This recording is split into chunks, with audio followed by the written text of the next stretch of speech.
Everybody does it anyway, so why not make it legal? This has been said so many times by high school kids or college students to drink on a regular basis. But I'm here to speak on behalf of the con side to lowering the drinking age to 18, and we'll be giving you some statistics on what happens when there is consumption of alcohol, the effect on young adults, and a few rebuttals to some people who are pro to this idea.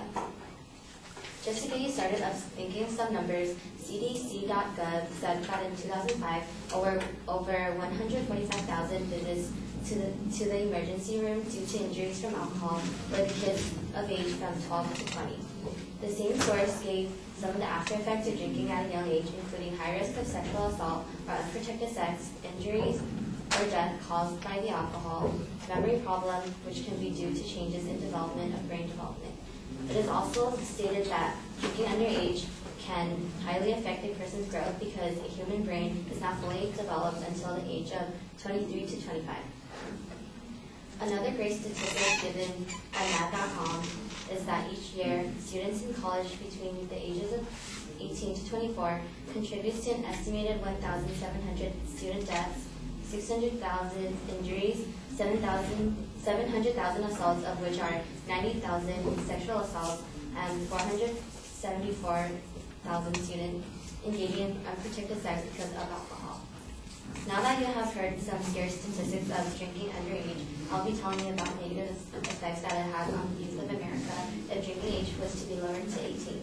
To begin, Mad.com said that it has been seen that alcohol kills more young people than any other illegal substances combined.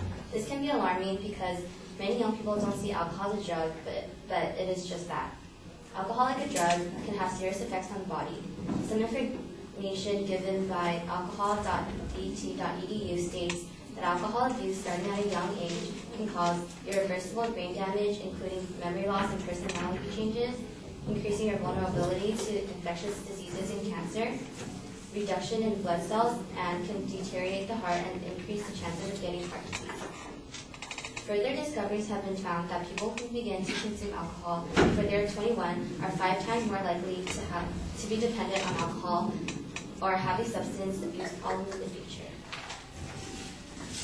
My last claim is that lowering the drinking age would increase the rate of drunken driving accidents. In 2001, 2.8 million college students drove a car while under the influence of alcohol. The National Highway Traffic Safety Administration says laws setting at the age of 21 have cut traffic fatalities involving drivers ages 18 to 20 by 13% and have saved an estimated 19,121 lives since 1975. You may not think that this is a lot of numbers, but just to think about when people drink and drive, they're not only going to hurt or kill themselves when they get in a car accident, but they're also hurting the innocent people in the car, which may be a family or two. And therefore, this increases the death count dramatically. When you're 18, it is most likely that you're in college, and majority of college students are moved away from home and away from their parents. This means that your parents will not be able to monitor you, and now you will be able to buy alcohol legally, which increases the ability to drink more and more frequently because it is so easy to have access to. I have told you about statistics about dangers of alcohol, the effects it may have on people if they begin drinking at a younger age, and I have given you the answers to why legal drinking age should not be lowered. I hope you all have learned some things and have perhaps changed the way you view drinking and why we should not lower the drinking age to 18 and endanger the youth of America.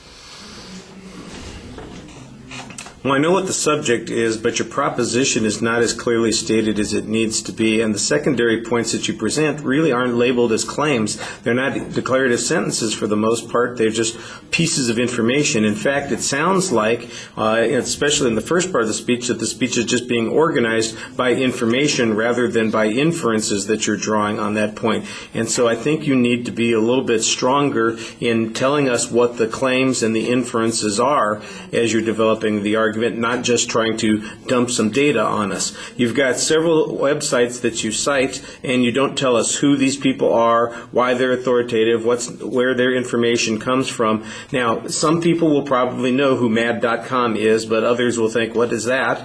And they're not going to have any explanation or reference. And the same thing occurs with some of the other sites. You give us an acronym or a name, but that doesn't tell us who this organization is, why their knowledge or information about the subject is useful or important, and I think your citations need to be a lot clearer in the oral part of the presentation. They may be fine on the page, but they're not coming out very clearly in the presentation. The presentation feels like there's a lot of reading going on, and you are rushing to get done with it, and I think that you need to pace yourself a little bit more, explain some concepts a little bit more, and talk to the audience instead of just read what you've got on the page.